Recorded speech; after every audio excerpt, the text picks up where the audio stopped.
Assalamualaikum warahmatullahi wabarakatuh. Salam planter petani sawit Indonesia. Salam tandan berduri.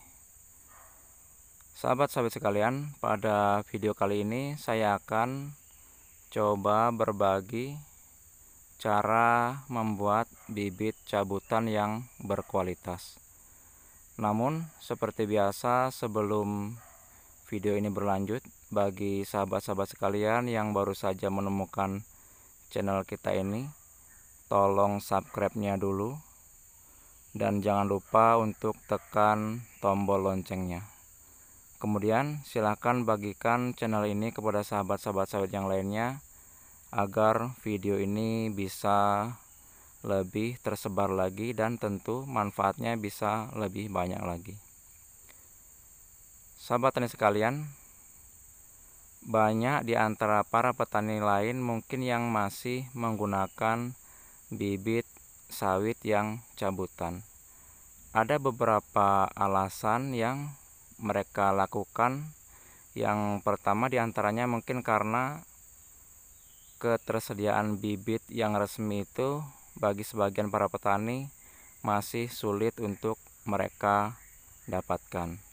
Dan juga bisa jadi karena di antara para petani ini masih ragu dengan bibit-bibit yang mereka beli, yang kadangkala mungkin bungkusnya sama namun isinya berbeda. Atau juga mungkin ada para petani ini yang baru mau saja mulai untuk berkebun sawit. Sementara mereka berpikir daripada lahannya kosong, lebih baik mereka tanamin sawit walaupun itu hanya menggunakan benih cabutan.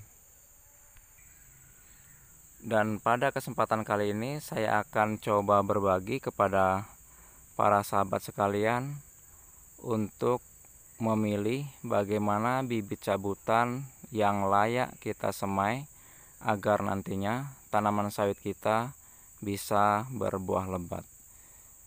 Jadi sahabat sekalian, ada beberapa kriteria yang harus kita penuhi agar bibit kita ini termasuk bibit yang bagus.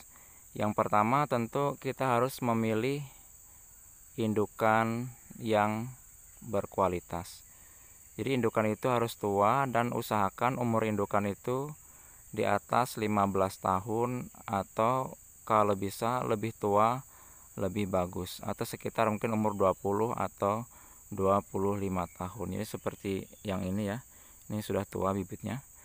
Kemudian syarat yang berikutnya, yang kedua adalah kita usahakan kita pilih bibit di kebun itu yang selalu berbuah lebat dan buahnya besar-besar.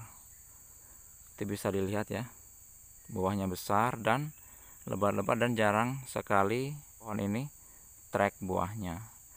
Kemudian yang selanjutnya, yang ketiga adalah kita upayakan untuk mencari bibit yang cabutan itu di bawah pohon yang lebat buahnya. Jadi seperti ini ya.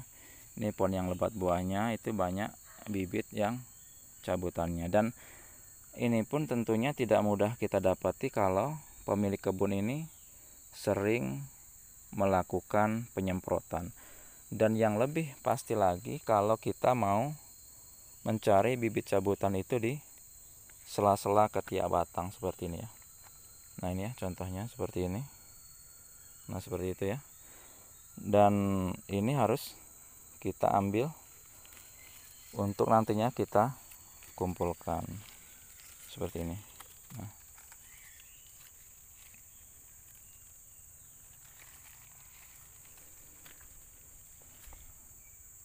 Kemudian setelah kita mendapat bibit ini, tentu sebelum kita melakukan pengambilan bibit ke lahan ini, syarat yang harus terpenuhi, yaitu syarat yang keempat adalah kita di rumah itu sudah menyiapkan polybag.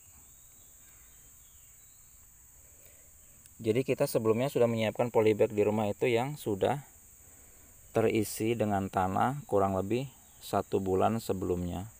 Jadi tujuannya adalah agar nantinya ketika kita mendapatkan bibit yang seperti ini, polybag itu sudah siap ditanami. Dan ciri dari polybag yang sudah siap ditanami benih adalah sudah tumbuh rumput-rumput kecil pada permukaan polybagnya. Itu menandakan bahwa polybag itu sudah dingin tanahnya dan siap ditanami. Dan kita upayakan untuk memilih benih itu sahabat itu yang masih seperti ini ya, masih berdaun satu ya, masih kecil, dan diusahakan ininya ikut, tempurungnya ikut. Dan kita usahakan untuk tidak mengambil yang kembar agar nantinya tidak sulit untuk memisahkan, karena kalau seperti ini cabutan kita ambil yang kembar, kalau dipisahkan itu biasanya layu dan nantinya mati. Juga selanjutnya kita upayakan untuk tidak mengambil yang seperti ini karena contoh saja ya. Kalau mengambil yang seperti ini yang sudah besar, apalagi tidak ada kecambahnya lagi di sininya ya, itu nanti rawan untuk stres. Semakin besar benih yang kita cabut, itu semakin rawan stresnya. Jadi yang terbaik itu ya kisarannya yang seperti ini.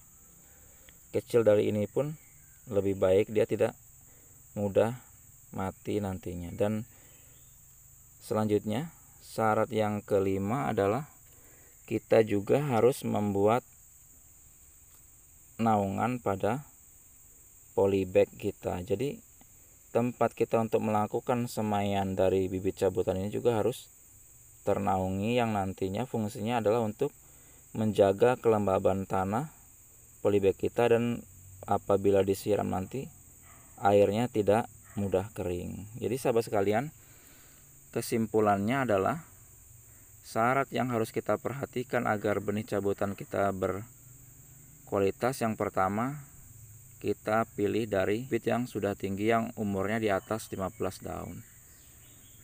Yang kedua, kita harus memilih dari pohon yang berbuah lebat gitu ya. Pohon yang berbuah lebat, besar, dan jarang sekali trek. Kemudian yang berikutnya, yang ketiga, untuk memastikannya kita harus mencabut dari bawah pohonnya, atau kalau tidak kita di ketiak batangnya seperti ini ya. Walaupun sampai ke atas itu tidak masalah, kita cari, kita panjat dengan hati-hati.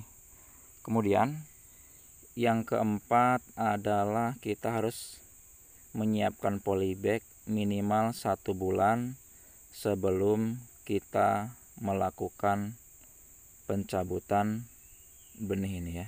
Jadi minimal 1 bulan agar nantinya usaha kita ini tidak sia-sia. Karena kalau begitu dapat kita masukkan polybag ke tanah masih baru, itu uap tanahnya masih panas dan nanti akan mudah stres dan mati.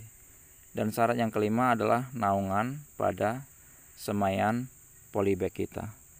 Mudah-mudahan video singkat ini bermanfaat. Saya akhiri. Assalamualaikum warahmatullahi wabarakatuh.